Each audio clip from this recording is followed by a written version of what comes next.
Okay, good afternoon to you. Tim Smith here, speaking from sunny, leafy, stony Stratford in the heart here of Middle England. Have we got a programme for you? Have we got a programme for you? Yes, I hope we have. Yes, we do. Here it is. This is Paddle the World in 60 Minutes, Volume 2, Version 2, Edition 2, coming from England and Florida. You're going to be hearing from some special guests. You'll be hearing from me. In fact, I'll be talking about to be or not to be, more of that in a short while.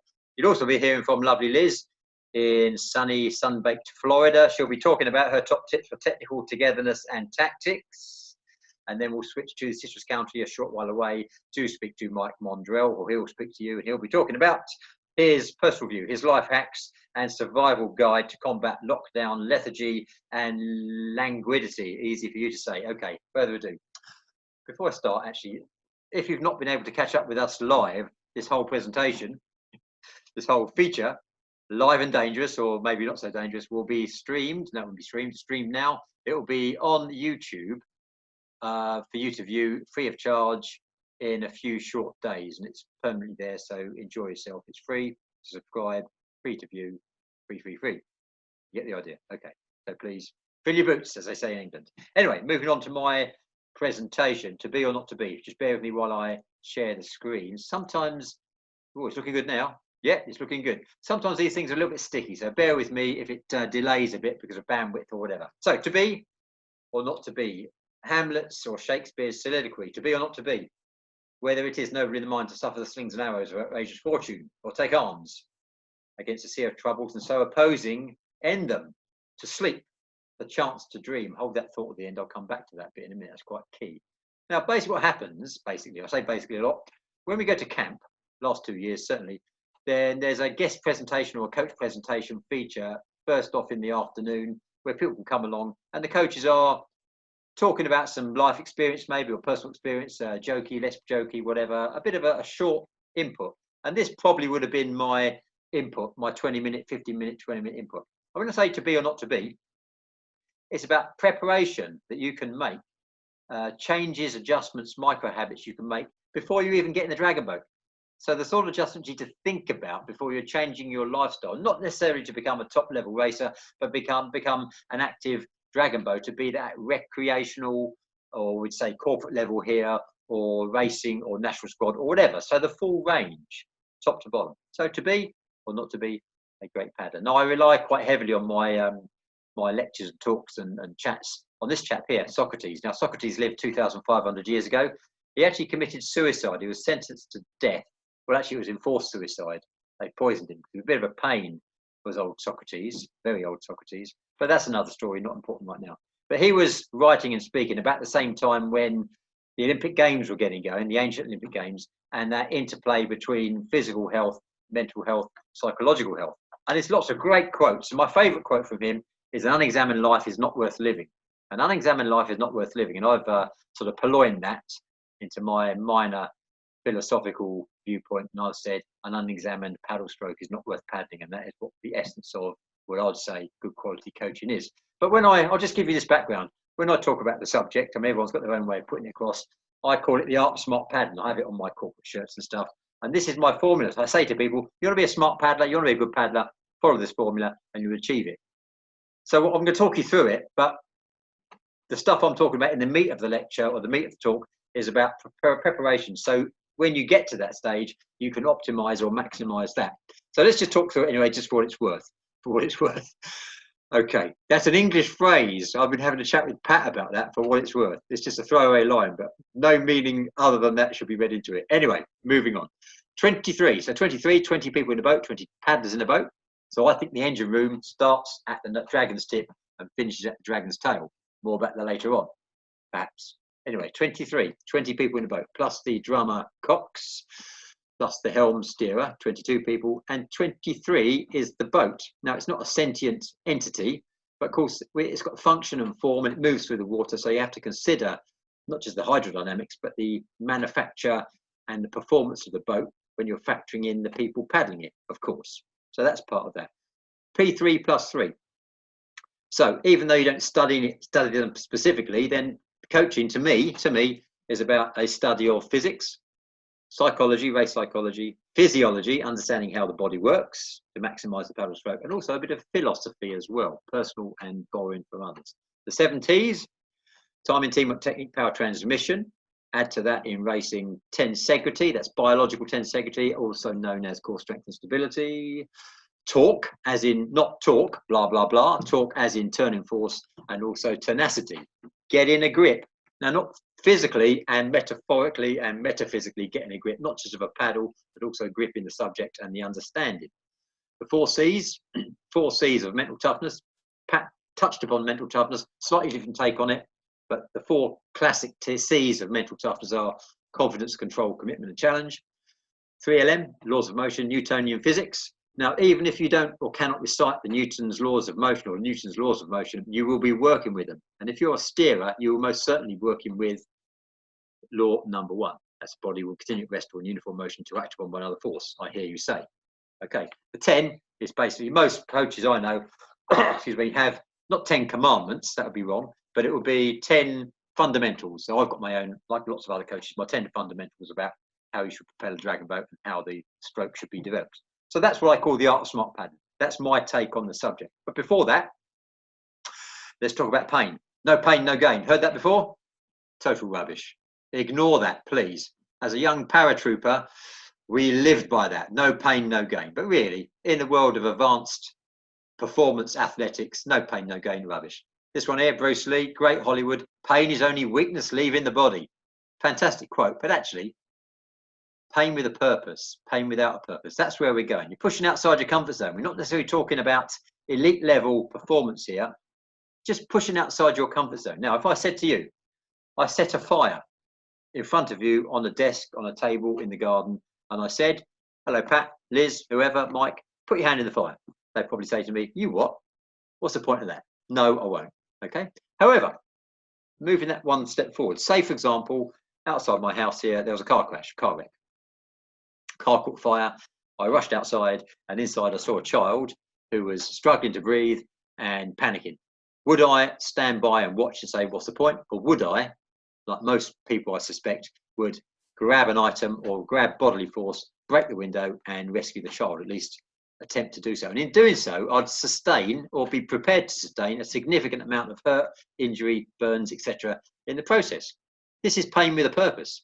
Now, dial it back a little bit. When you're talking about performance sport at any level, if your coach explains to you what the reason is, why we're doing that, not just getting a gold at the World Championships, though that's not a bad thing to aim for, pushing yourself, but there's a reason for it. So me, myself, as a coach, I spend a lot of time explaining what I consider just the fundamentals, but the rationale behind it. And I want buy-in from the athletes. I don't tend to myself. It's more of a European style, I suppose.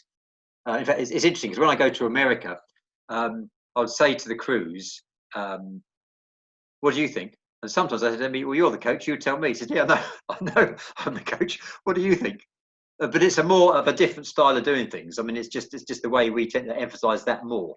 Every style is good, but I like to spend a lot of time myself, and all coaches do, but I tend to go overboard, I suppose. That's really what I'm saying in explaining the ins and outs of it and putting my paddlers to sleep in the process, I don't doubt. But you see what I mean? If people understand the purpose, they'll understand the discomfort or getting themselves outside X comfort zone in order to achieve it, and it'll make it worth that while, okay? So I would say, in my humble opinion, the greater the purpose, the greater the pain, discomfort you would be willing, one would be willing to endure or further depart from one's comfort zone, to use the Queen's English. So pain without a purpose or heat, no. Pain with a purpose, yeah, yes. Okay. Fighting through the forest. All coaches, all quality coaches talk about some variation of this. They might talk about the ugly zone, the danger zone, dodging bullets, dodging monsters, snakes and spiders and stuff. So the forest is what you've got to fight through. That's your comfort zone. You've got to get outside your comfort zone. And you're aiming to get to the star. That could be the World Championships. It could be a community challenge. It could be getting in dragon boat after being prescribed and having gone through treatment for breast cancer. It could be anything, whatever your goal is. So it's whatever your goal is, depending on the individual. And this is your trajectory. And in order to get through the forest, I need a big bill hook. And here's me running towards a forest, okay, to bash my way through. But of course, we're not talking just about the physical forest, we're talking about the internal and external barriers. So the trees are the external barriers, the trepidation and the uncertainty and the fear, frankly, because you always fear what you don't understand or don't explain to you, those barriers as well. Of course, the internal barriers could also be your lifestyle. I don't mean healthy, unhealthy. I mean the fact that you've got to look after the kids, take the kids to school, do this, do that, earn a living, pay a mortgage, whatever, pay the rent, whatever you're doing. You've got to do that stuff as well as trying to prepare for some form of challenge. Okay. Internal, external barriers. So that's the forest, internal and externalized as well. Of course, you bash through the forest and then you have a setback and it knocks back and the forest grows again and you've got to bash through again. And eventually, if you pick up that micro habit, you start cutting the swathe through the forest and eventually, gradually, 2 steps forward, sometimes 1 step back, then 5 steps forwards, you get to your objective, whatever that might be. Selfishness or focused athlete. Most top athletes or performance athletes are considered selfish. Well, are they selfish or are they focused? So you could say a lot of sacrifice involved. Depends on your terminology, but that's a part of the equation. And if you're taking on something and aspiring to a lofty aim, then you're going to have to consider a degree of self-centeredness, self-focus, selfish. Depends on the perspective, obviously, whether you're the person doing it or the person suffering it or experiencing it. But all that said, so there's fighting through the forest, there's the art of smart paddling, pain no gain, and that sort of stuff. But how do we get in shape to enable us to get in shape? That's a strange question, isn't it? And that is the question. Okay. Now this is Delphi, the Temple of Apollo in Delphi, outside Athens, and you've probably heard of this before. There's an inscription, and it says, it's transliterated, it's in ancient Greek, but pretty much it says, know thyself, know yourself, know your limitations, don't make promises you can't keep.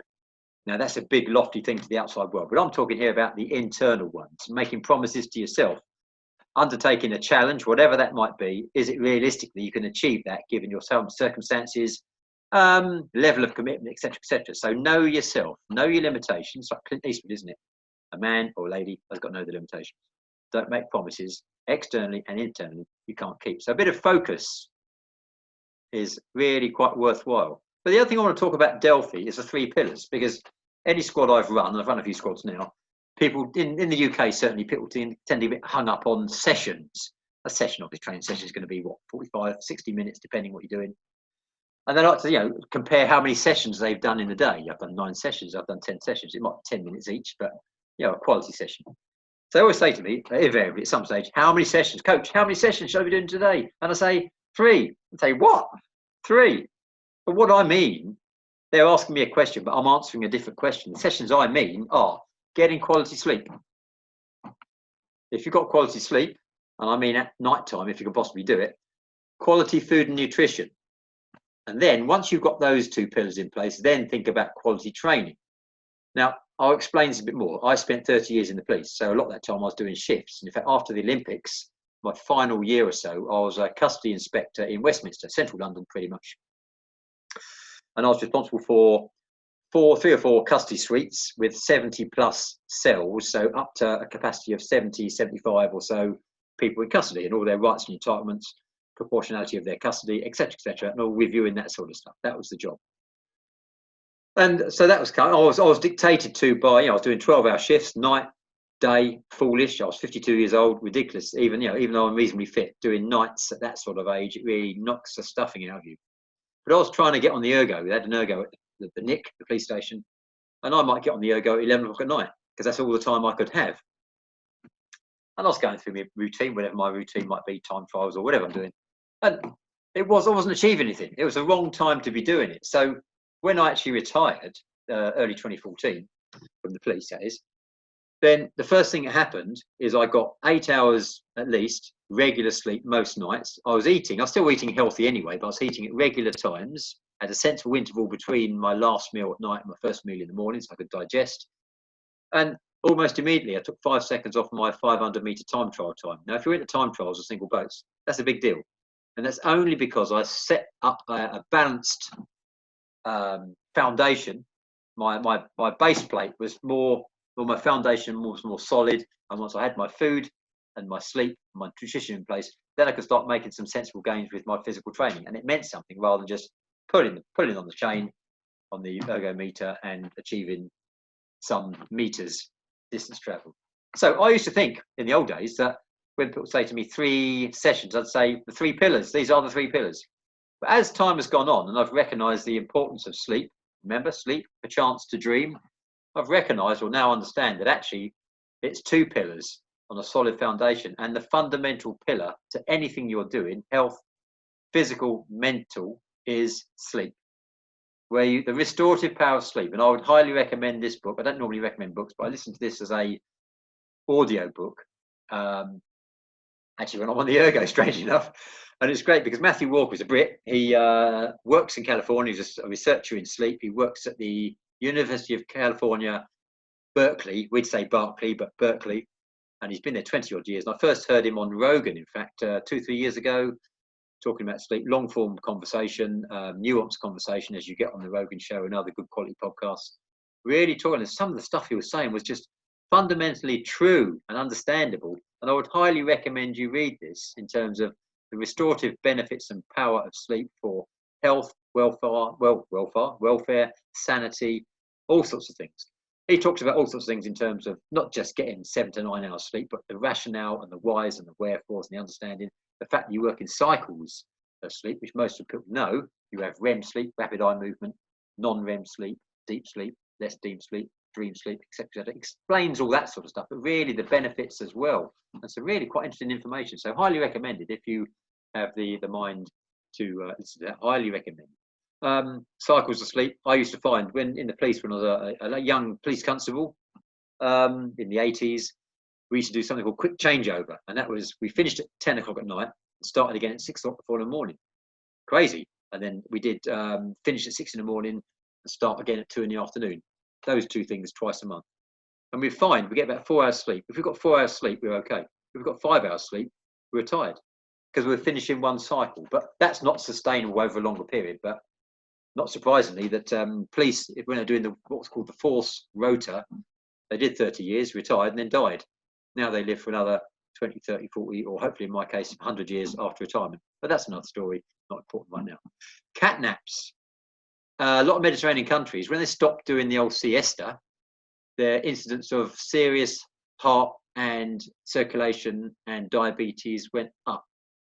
People think of the Mediterranean diet being a diet, but it wasn't just the diet, it was also the sleep patterns as well.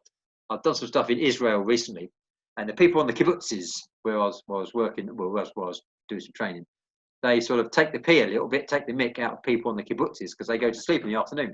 But I would say they're the sensible ones because they sleep in the morning. It's like me training. I'll go training in the morning, come back, have some lunch, have a sleep, get up, train again, refreshed.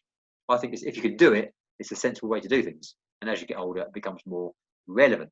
I appreciate that's utopia. Not a lot of people can do that because they've got to work all days. And if they went to sleep, their boss might not be too pleased. But if you can do it, do it. And there's some, you can't get your 8 hours sleep out of 8 times 1 hour through the day because it brings it onto your body, and your mind is very, very powerful. And if you deprive your body of sleep, it will find a way to take it back. Like when you're driving home tired, driving tired, and that's that DT, delirium tremens. We learned about this in the police, and we thought it was just something old vagrants and homeless people got.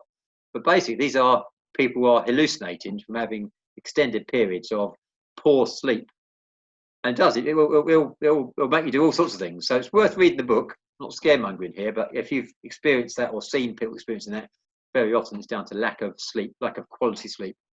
So the bottom line of that is listen to your body. Get your sleep. Get quality sleep. Okay.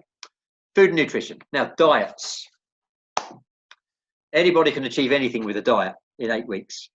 You can lose a few pounds. But do you know what your basic body changes are? What I mean by that is I will lose a kilo a day from my going to sleep at night, last thing at night to first thing in the morning.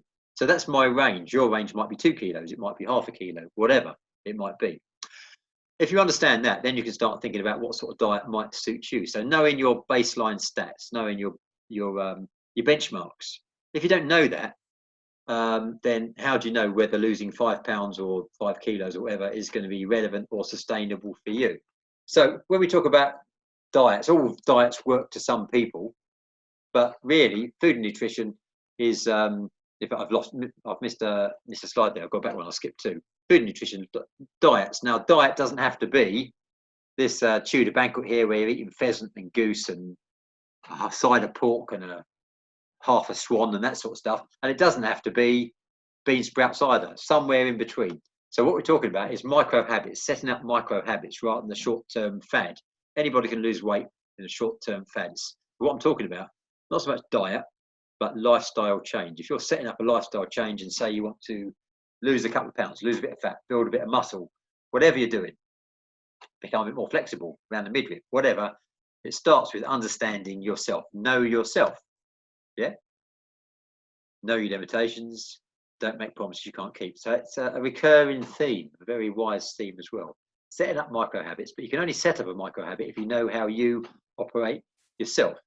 Another little case study, silly, but when COVID-19 first broke, SARS-2 first broke, obviously one of the symptoms is raised body temperature. So I started taking my body temperature twice a day, not because I was concerned about COVID-19, because frankly I wasn't too concerned, because I'm not in a I'm not in a heavily populated area, and social distancing is easy to practice here in Stony Stratford. But what I was interested in before, if I knew my body temperature was going up, I'd like to know what my baseline stats are. So now I know over 2 or 3 months what my typical fluctuation might be. It's what it's worth. For what it's worth, it's 35.2 to 35.9. Occasionally it's 36. Occasionally it's 35.1. But I know that baseline stat when I know when I'm giving blood, for example, my body's working harder, so my body temperature goes up. Other things, you see what I mean? So I've got COVID-19, I've got what my normal fluctuation, my normal operating is. So I know what my baseline is. Another example of that. And I know I've just dropped from 75 kilos to 72 kilos in stages, in sensible stages, manageable stages, month on month, kilo a month, sensible, sustainable, and I've taken it down in steady stages rather than starving myself, eating bean sprouts and expecting me to lose weight, crash weight gain or loss, and then expecting me not to put it on again. Okay, so what gets measured gets managed. Otherwise, what gets measured gets understood. So if you're undertaking any diets, you're thinking about lifestyle change, long term, understand your own baseline, weight, whatever, and then take it on from there. Talking about the value of food, I'll skip beyond that and then back again. Knowing what you're eating. People say you are what you eat, which borrows from Socrates. I know it's different, but you are what you eat. Yeah, what you put in your mouth is maybe not you become. Now that's interesting. Now people have been saying that for years. Only in the last 6 years have people been focusing on the gut biome and gut flora. Had you said that to somebody 10 years ago, they thought you were a quack alternative. Okay, but now, and I think gut biome and understanding the relationship between gut health and psychological health is increasing. And I wouldn't be surprised if you hear more about this as time goes on, how important that is. Okay, more about that later on. Whether you're going to go in for different diets, there's all sorts of diets. There's a paleo diet, there's a caveman diet, there's a hunter-gatherer diet, which is all the same sort of thing. There's Atkins plus, pescatarian, vegetarian, vegan. All have got their strengths and weaknesses, and that's fine. But understanding how your body works will inform you about which one of those may suit your requirements better. Now, if you're thinking about hunter-gatherer, I'm not really into any of these. I'm into short-term, sensible, smart objectives, taking the thing down, changing over time, and measuring it sensibly without being too analytical about it. But I'm not actually a hunter-gatherer. I don't actually hunt a mammoth or a deer or an elk once in a week and then feast or just peck away at berries and stuff. So that doesn't really suit me. And eating at McDonald's, calling that my hunter-gatherer lifestyle, is not quite the same thing. So you see what I mean? So there are some benefits of that, I would say, but research, loads of information on the internet, good and bad, lots of good. So if you're undertaking or embarking on some of these, really do your own research and find out what suits you, what suits your body type, and what is achievable for you. If they suddenly say to you, stop eating carbs, eat a modicum of fat, because it's good for you actually, not too much, and load up on protein, then you need to know that the thermic effect of food, that TEF, a lot of the protein you're eating will be used to process the protein you're eating. So the fact you're eating 13 grams or 30 grams of protein, 10 of those will be used to process the stuff you just put in your mouth, for example. So, there's lots of information to learning about single ingredients. People say if you can see what you hold it in your hand, a carrot, a tomato, a beetroot, great foods, by the way, or McDonald's. You see what I mean? Different ingredients. So people tend to go for pure, and I do this myself, pure, simple ingredients as far as possible. I tend to steer away from the simple carbs, which is your sugars. Complex carbs are good. That's going to be in fruits. They're going to be in fibers, that sort of thing. They're sugars, but they're more complex, naturally occurring sugars. I mean, obviously, sugar itself is refined. They're simple carbs. So we're looking for smart micro habits. That's specific, measurable, achievable, reviewable, time bound. Yeah, micro habits rather than extremes, lurching from one extreme to the other, hoping to achieve something short term, long term. No, lifestyle rather than fad. It's about noticing, understanding your gut biome, gut flora, striking a balance that suits you, and remember that Delphi maxim: know yourself, know your limitations, don't make promises you can't keep. Just highlight, shout out for tomatoes and beets or beetroots about the fantastic health effects. Protein in there, trace minerals, vitamins, all sorts of things, and the benefit of beetroot for endurance. Okay, my resting heart rate went from 52 to 46. Not just eating beetroot. The only thing I changed in my diet was beetroot. Last thing I need to talk about, excuse me, is exercise and conditioning. Not going to go into length, but the benefits of a proper warm-up, proper cool-down. And when I talk about warm-up, I would say races are won and lost in the warm-up. That's where you come together, you gel together physically, psychologically, as a team, and get on and do the job if you're racing. Warm-ups, you know this, I hope, should be dynamic, pulse raising, getting the thing going, focusing in. Cool downs could be the same exercises, but they are development or maintenance stretches. And that's me on the left, or no, it's me on the right with those magnificent traps. Actually, I'm probably somewhere in between.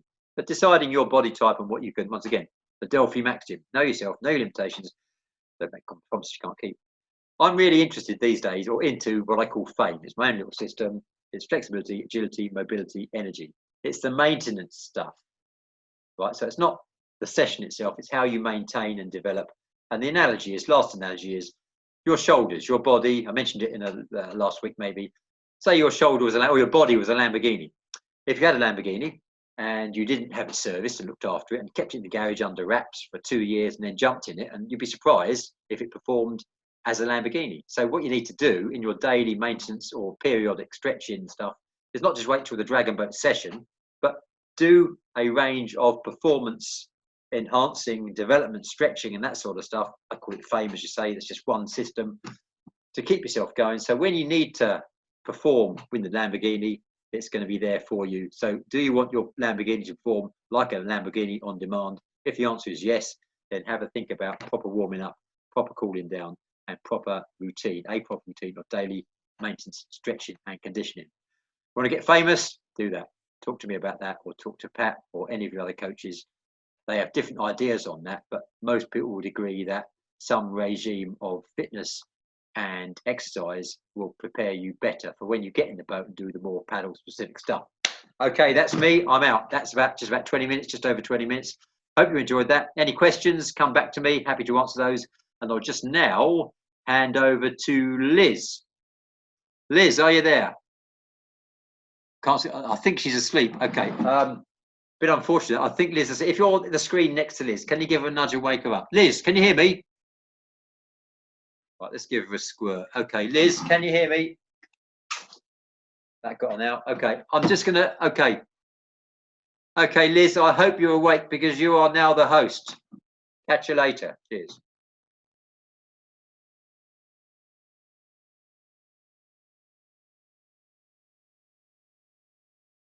Okay, so we're recording now. We're going in 5, 4, 3, 2, 1. Okay, ladies and gentlemen, now we have a special feature for you. We have Liz from Florida talking to you about the specifics of technique. And we've got a number of questions we're going to ask Liz, and we're going to show you the 2 angles. The first angle will be from the front, and then we're going to stop, switch the ergo around, and show you the same things from the side, so you get the benefit of seeing all the various angles. So, right off the bat. Okay, first question, Liz. Could you tell me something about the correct head position? Not sure where your head should be. So can you sort of show me where the head should be when you're in the Dragon Boat, please? Well, good morning. The head position, it needs to be, you need to have a straight head position when you're paddling. Everything has to go straight down the boat. You want to be looking ahead where the finish line is. We're all going to reach that finish line together, hopefully. But there's a lot of times, there's different things people will do on the boat, and they think maybe they're rotating and they're rotating their head. So I'll give you a demonstration. You know, sometimes people will get into this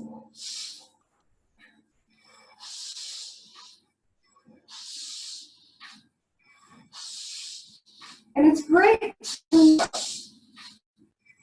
see what your seatmate is doing, but your peripheral vision should allow you, and does allow you, to see the top hand up and down, so that if you're worried about not being in time, your peripheral vision will be, you can see that.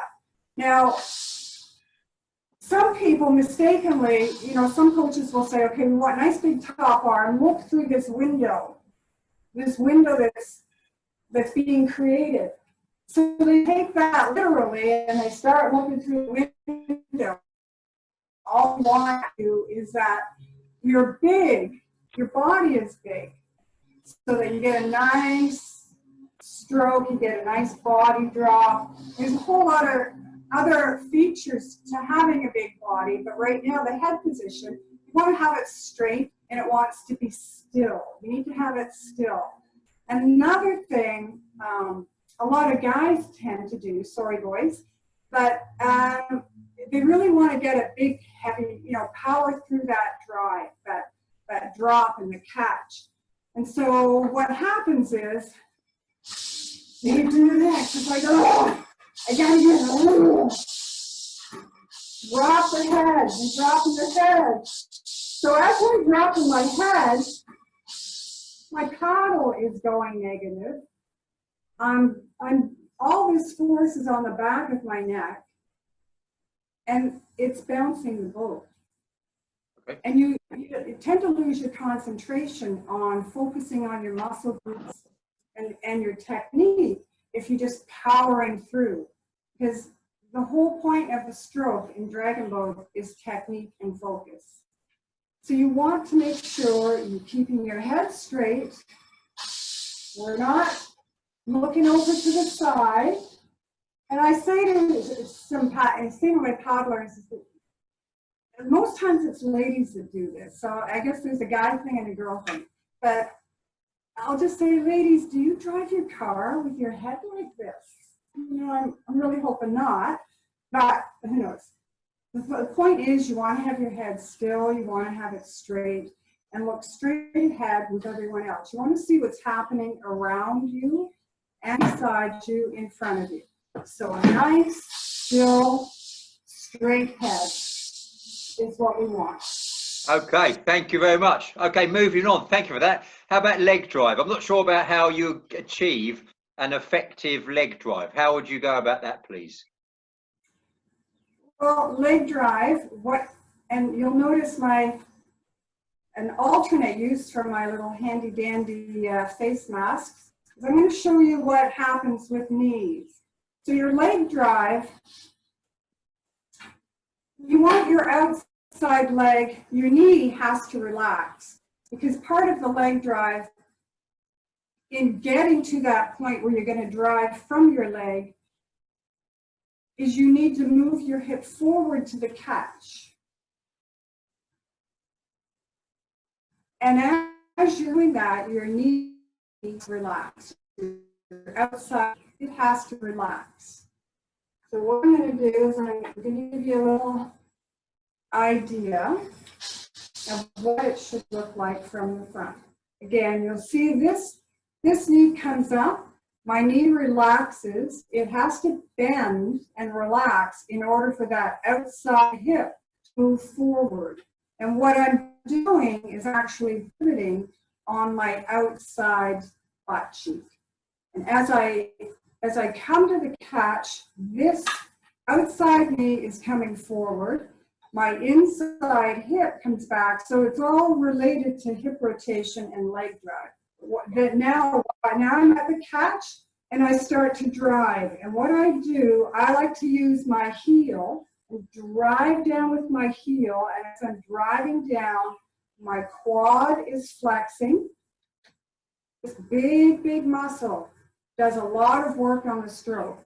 So my quad is flexing, and I'm driving with that. And what I want to try to stimulate is try to stand up as I'm pushing with this leg.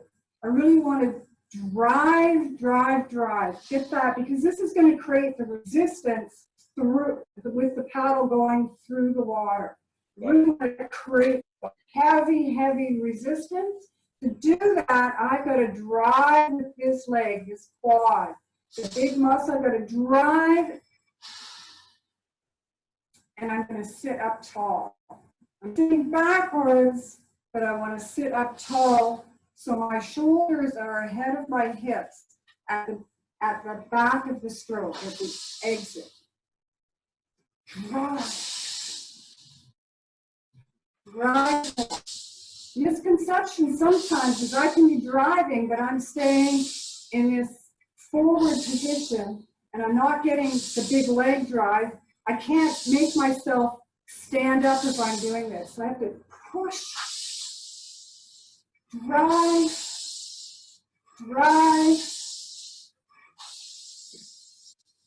And that allows the body to stay big, push with your heel. Your outside hip is forward, your inside hip is backward, and don't collapse over. Flex that quad. Those are big, big muscles, and they do a lot of work for us. Brilliant. I can really see that with the different coloured knee pads as well, so that's fine.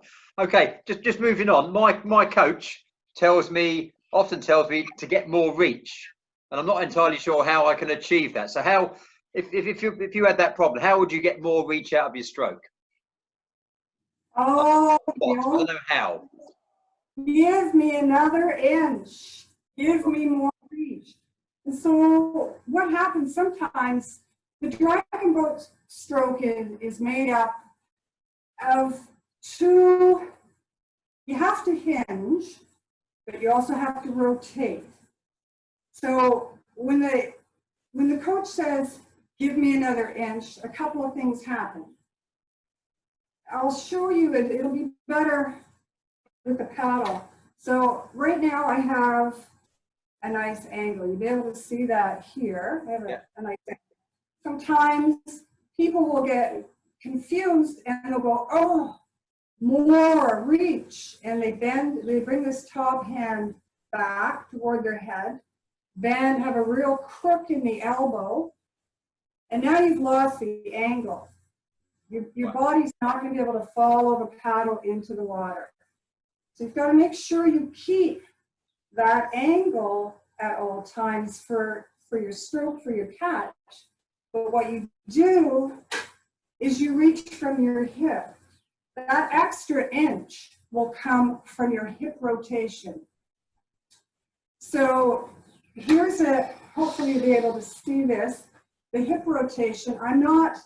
If I'm going to come to the catch, I can't come this way. I can only go so far. My lower back it's not going to reach the way I need it to. And my hips are not moving. You see they're square. I'm reaching, I'm hinging from the waist. I'm not rotating from the hip. So what happens is, what you need to do is make sure, again, just like with the leg drive, the outside knee comes forward, it relaxes, it bends, allowing the outside hip to move forward. As I do this, I'm at the back of the stroke, I'm coming across my recovery. As I'm doing this now, you can see that I rotate and I hinge at the same time. So it's a 2-in-1 movement. And what happens is the inside cheek will have to come off your bench. So again, I'm pivoting on my outside cheek every stroke. I'm pivoting. So the inside cheek is coming off so I can get that extra long reach. And here I am. I'll give you a couple of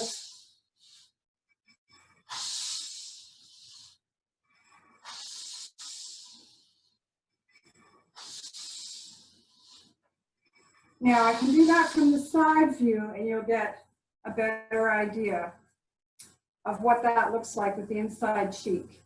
Okay, that was pretty good actually, because I could see when you moved forward, I could see your hip opening up. Of course, if your hip's open, it sounds too easy. You just demonstrated that where you're then coming forward. That's great.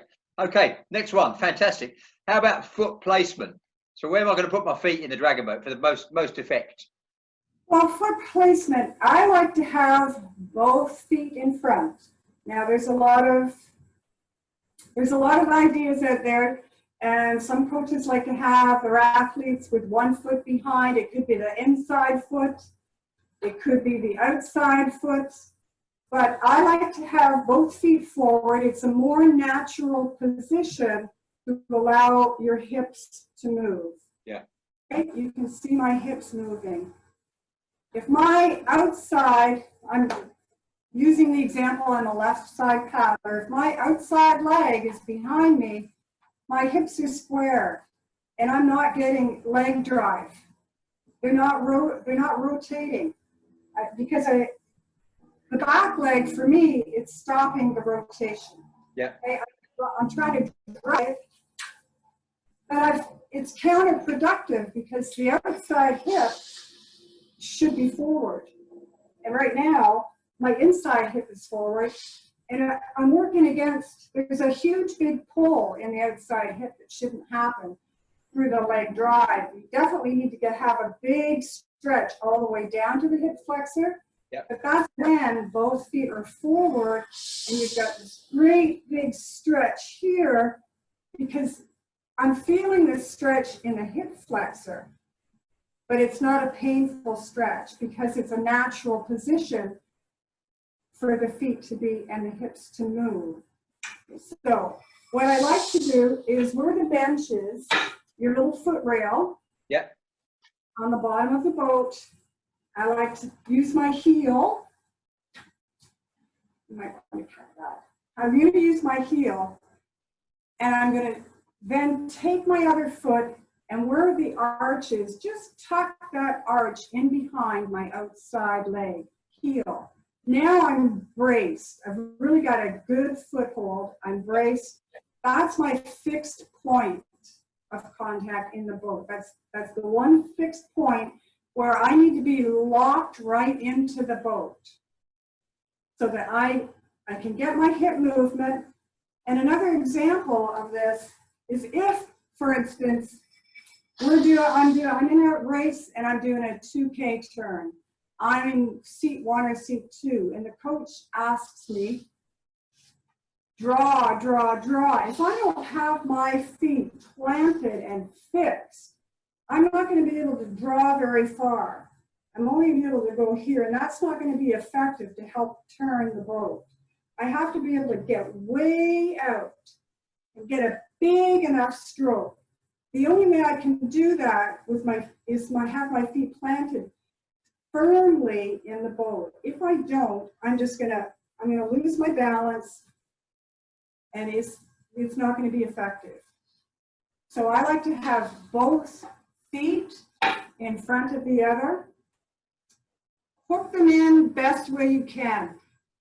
It works for me to have my arch wrapped around my heel. Okay. It doesn't matter how you do it, but try and have both feet in front. Just make sure you're really locked in. If you use the ball of your foot, you tend to use more of a shin instead of the heel. And the heel is where you're going to lock your foot in. You're going to get a really good drive with your quad. Brilliant. Okay then. How about the shape of the angle, the catch angle, or the shape of the arms and the angle on the catch? So how should that be to get maximum effect? Well, again, I like to have a big open stroke. I want to emphasize on how to engage the lats with the catch phase of the stroke. Now, I like to have a big open stroke, big body, soft bend in the top arm. And as you can see, my top hand is below, or is behind rather, my outside hand, the bottom hand. Right. Now this allows me to be able to follow the angle of my paddle into the water. So in order to do and have a really effective catch, you need to use your big muscles, your big lat muscles, both sides.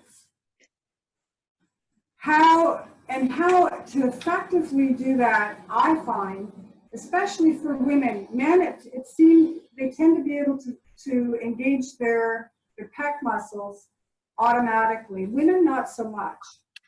And it's really important to know how to isolate your muscle groups through each phase of the stroke. So if your arm is bent, you're not going to have as much power, and it's doubtful that you're going to engage your lats effectively as much as they need to be. So what I like to do is have people take your paddle, bend your arms, and now I want you to, squeeze your pecs. I want you to flex your chest muscles, flex your pec, squeeze. Now you straighten your arms out so that when we're in this nice position, straighten your arms. Now do the same thing. Squeeze your chest, flex your pecs, and you will feel automatically your lats engage. I can definitely feel my lats automatically engaging. I don't have to think about it. So when I'm at the catch position, what I'm thinking, when I drive down and I drive my paddle into the water, I'm flexing. So drive and flex. And through the water, release, flex, drive down, through the water, release, flex. Okay, great. Now, brilliant. I noticed you got a sponge there. You got a demonstration on visualizing how your body and spine is contracting. Part of the catch, obviously, your abs are engaged in every part of the stroke except for the recovery.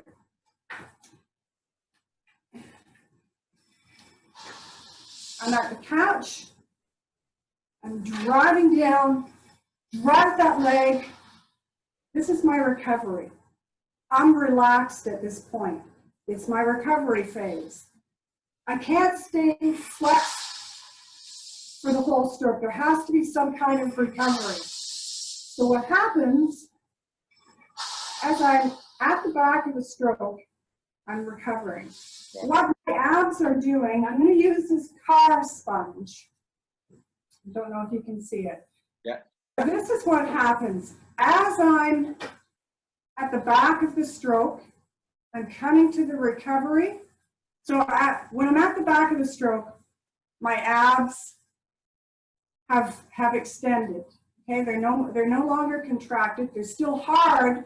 They're tense. But now, as I'm coming through position 2, my abs will start to twist and bend. So that when I come up to the catch, I'm driving down, and as I'm driving down, they're releasing. So it's like a catch, release, catch, release, catch, release. So that's what your abs are doing. Twisting, driving down, release. Brilliant. Drive down, release. Okay, wonderful. Thank you. Just moving on, talking about how you transfer your weight or transferring force into the water. So how do you go about achieving that? How I'm transferring force into the water. Yeah. Well, I want my weight to be on the paddle. Right. Now, the misconception is, well, I guess let me start with the locked shoulder and the unlocked shoulder. This is an unlocked shoulder. Yeah. This is a locked shoulder. Right. This is a locked shoulder with body drop. Okay. So, With the locked shoulder, now I've got more dynamic. My body is in a really dynamic position to be able to transfer my energy and the power down through the catch. So I'm driving down. My weight is on the paddle.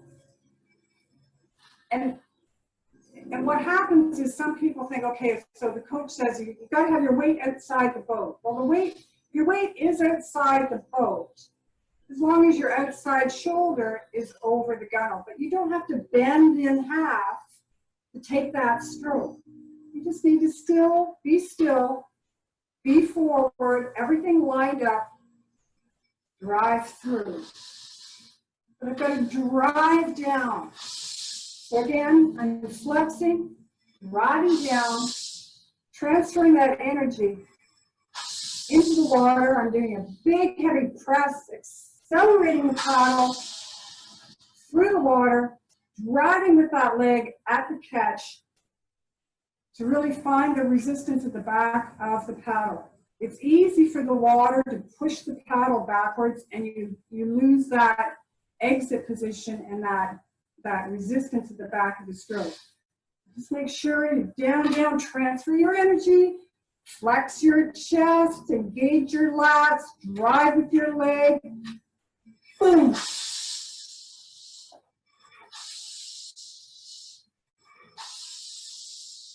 Okay, wonderful. Last question, brilliant. At the shape on exit, what should be the optimum or for an efficient exit, please? Well, just like I said, about the transfer of power, the exit, you're driving with your legs. Right. So you need to find the resistance at the back of the stroke. And how you find resistance in the water is through your body. There's very little resistance in the water if you're just dragging your paddle through, because the water is rushing past. Unless you're in seat one, it's pretty static. Otherwise, there's all sorts of movement of water. So you have to create that resistance. And it's a difficult concept to think about, but it's your body that has to do that. Your muscles have to be flexed all the way through the stroke. And that leg drive is essential, that last piece, that leg drive where you've got to like really push and get yourself sitting up again. You got to sit tall, and it's that drive. So you don't want to, and what happens is some people will drive so much that they derotate. And that's counterproductive because your shoulders are also creating the resistance. So you have to have a counter resistance with your hips in order to help you sit up and get that last push. Because you want to be sitting up. Your shoulders are going to be over your hips, but they need to be almost square. So there's going to be a little bit of outside shoulder behind the inside shoulder, but not to the point where my chest is facing outside the boat. Right. I need to be square. So this outside shoulder is still back from the inside just a little bit, but my shoulders are fairly square, but they're not derotated. So the exit is boom. Again.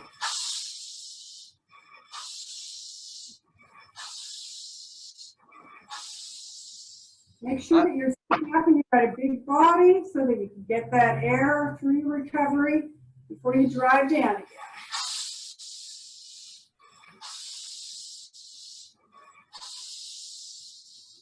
Okay, brilliant. Fantastic. Okay then, Liz, so we've just switched over the ergo to the other side, and we're going to go through the same thing so you get the benefit of seeing the same drills and the same hip movement and the same body movement from a different side.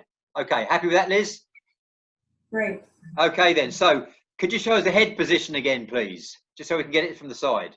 Right, so I was telling you about head position. You want to have your head nice and straight. It's got to be forward, right down the boat. We're all looking at the finish line. So what happens is some people will look through and they'll turn their head as they rotate. You don't want to do that because you get caught up into a false sense of rotation because you think if your head's turned, then your body is turned, and that's not always the case. So you want to make sure your head is straight. You want to be paddling with your head straight. The head bob is real. You'll really see a difference here on the side view. This is what happens when your head is bobbing and you're not looking straight ahead. Oh, I gotta get this. Oh, power, power. So you can see, I'm going pretty negative. I'm pretty sure I'm going negative at the catch. Yeah. And I'm really putting a lot of strain on my neck, and I'm creating a balance on the boat. You want the boat to be nice and smooth. Keep that head straight. Brilliant, fantastic. You've probably shown this one already as well, but how about a bit more on the leg drive, please, from the side? Well, you'll hopefully be able to see it. I've got these chevrons, my legs here. So this is the leg drive. This is my outside leg right here. So now I'm at the catch. I'm just coming up to the catch. You see that my inside hip is behind my outside hip. And that's exactly where you want it to be. Your knee has to bend and relax in order to allow your hip, your outside hip, to naturally come forward to get to the catch and do the leg drive. It's part of all of the pieces of that, the puzzle to the stroke.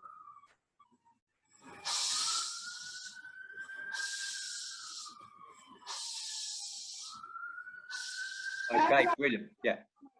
Side hip goes behind and my inside hip comes forward a bit. I'm not doing this on the seat. I'm still, but there is movement. So I'm pivoting on the outside butt cheek. Right. This inside cheek will lift off the seat. Brilliant, okay. A little bit more on you were talking about the reach and how you just demonstrate that shape. Reach. So we don't want to hinge forward like this. It's really hard on the low back. And it's not just rotation, sitting up. It's a hinge and a rotation all in one movement.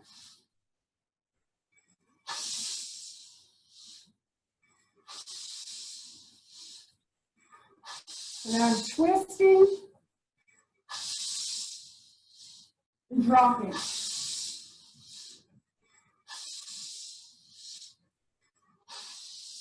Hopefully you've got a good visual. Brilliant. How about, I mean, you mentioned the foot placement. Can you just show us that foot position again from the side? Well, from the side, the foot position, I like to keep both feet in front. Yep. When I'm in the boat, I will have my inside foot. This is my heel. You'll see that my inside foot, I've hooked my heel right into the arch of my inside leg. So that gives me a really good solid placement, a really good fixed point in the boat. I'm loaded, I'm locked right in, and I'll be able to get good leg drive, good hip rotation. Some people will have their inside leg behind. Some people have the outside leg behind. I prefer, and I think it's a more natural movement for your hips to move. I'm not getting a lot of hip movement if I'm here. I'm hinging, and I'm rotating from the waist, but I'm not moving. I'm not rotating from the hip, and that's where the rotation needs to come from. Brilliant. Okay. Shape on the catch. So just a shape on angle, just efficient angle on at the point of the catch. So again, the catch, we want to have a nice, big, open catch.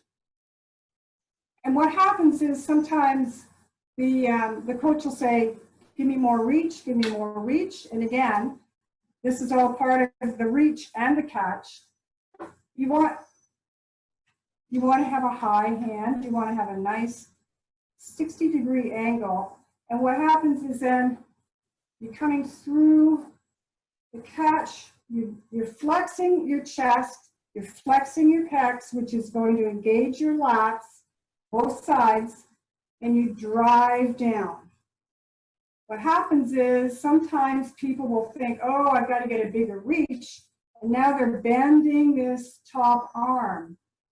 Again, when that happens, you're not engaging your lats, and you've got a goofy angle it's going to take you more energy and more body movement before you get to the angle where your paddle's going to be fully buried. So keep this angle, it engages the lats, and it allows you to have a good, heavy catch. Heavy meaning get all your weight on the paddle and a good, powerful downward drive. Okay, brilliant. Last few, you were talking about sort of a locked shoulder and transferring your weight or force into the water. Well, again, just everything leads into the next one. So the locked shoulder, this is a unlocked shoulder.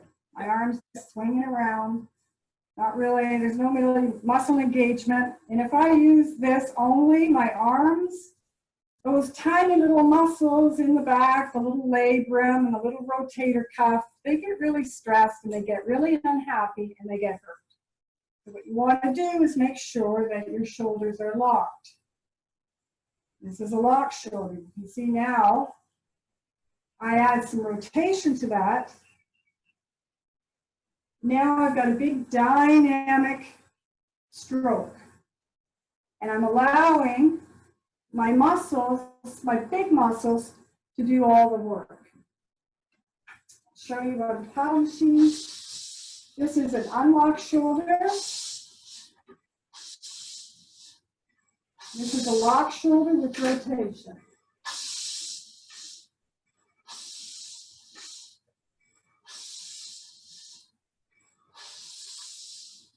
Brilliant. And finally, the muscles can handle that stress. The little ones, they don't like it. Right. Okay, wonderful. And finally, just the exit shape, please. A shape on exit, just to round off. Sorry, the what? Exit, the exit shape. The exit. Again, you want to make sure that you've got a really dynamic leg drive and you're using your outside quad. It's going to do a lot of work. I drive with my heel. If I drive with the ball of my foot, I tend to use more shin, muscles in the top of the leg. I want to use this big, big quad. So the exit, again, right now I'm flexing. Everything's flexed. I'm driving down to the catch. Powering through the water. Really accelerating the paddle through the water. Releasing, drive down. As I'm driving down, I'm driving with that heel, and I'm trying to emulate that I'm going to push myself up so much that I'm going to stand up. I want to have a big, big body. What you don't want to do, so here's the drive with the heel. What I don't want to do is de-rotate. See what happens here. My outside shoulder is way, way, way behind. I'll show you it's better angle maybe here. I don't want to de-rotate. I want to keep